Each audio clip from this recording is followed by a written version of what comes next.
Good afternoon students. आज हम बात करेंगे अगस्त कॉम्टे द्वारा प्रतिपादित चिंतन की 3 अवस्थाओं के नियम के बारे में। अगस्त कॉम्ट ने समाजशास्त्र में जो एक बहुत बड़ा सैद्धांतिक योगदान दिया, वो चिंतन की इन 3 अवस्थाओं के बारे में विवरण करके दिया। इसलिए इसका महत्व है, इसको समझना आवश्यक है।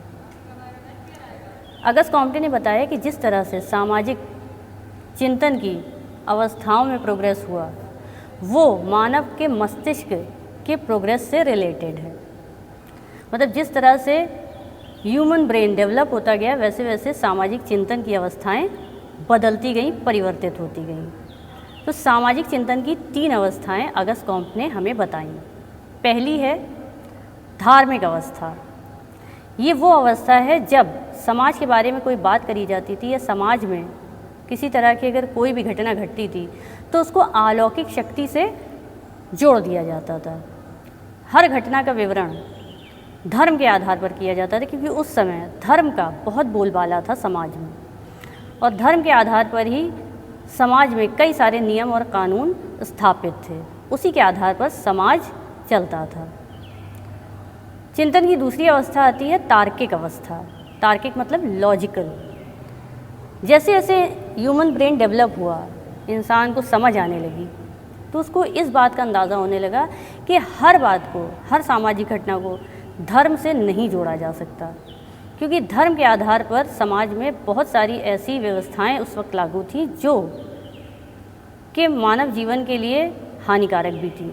तो इंसान लॉजिक लगाने लगा कि कौन सी घटना सही है और कौन सी घटना गलत है।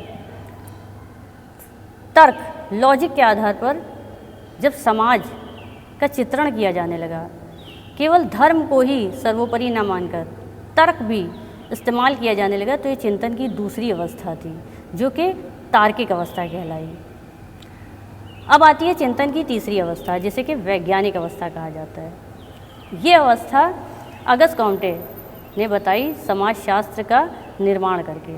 इसमें उन्होंने बताया कि हर जगह पर हमारा तर्क भी सही साबित नहीं होता, क्योंकि हर इंसान का पर्सपेक्टिव अलग होता है, लॉजिक अलग होता है। कुछ चीज़ें जो हमारे लिए सही हो सकती हैं वो दूसरे मनुष्य के लिए सही नहीं हो सकती हैं। उसका लॉजिक, उसके सर्कमस्टांसेस, उसकी सिचुएशन अलग हो सकती है। तो हमारा लॉजिक सब पर एप्लीकेबल हो जाए, ये कैसे सही हो सकता है?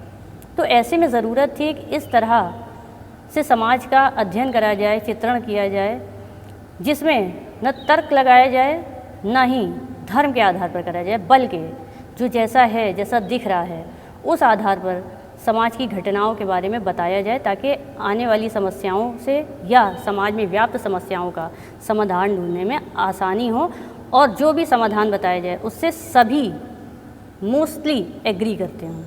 तो ऐसे में समाज के वैज्ञानिक अध्ययन की आवश्यकता पड़ी। तो चिंतन की ये तीसरी अवस्था है जब वैज्ञानिक पद्धति के आधार पर समाज की घटनाओं का विवरण होने लगा, समाज की समस्याओं का समाधान ढूंढा जाने लगा।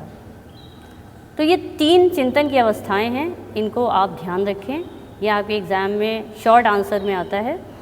तो इन 3 अवस्थाओं को आप ध्यान रखें। जैसे जैसे इंसान का मानव मस्तिष्क डेवलप होता गया, चिंतन की अवस्थाएं बदलती चली गईं। पहली है धार्मिक अवस्था, दूसरी है तार्किक अवस्था और तीसरी वैज्ञानिक अवस्था। तो किसी भी तरह का कोई क्वेश्चन आपका हो इस टॉपिक से रिलेटेड, तो आप मुझे कमेंट पे लिखिएगा, मैं आपकी क्वेरी सॉल्व कर दूँगी। Thank you.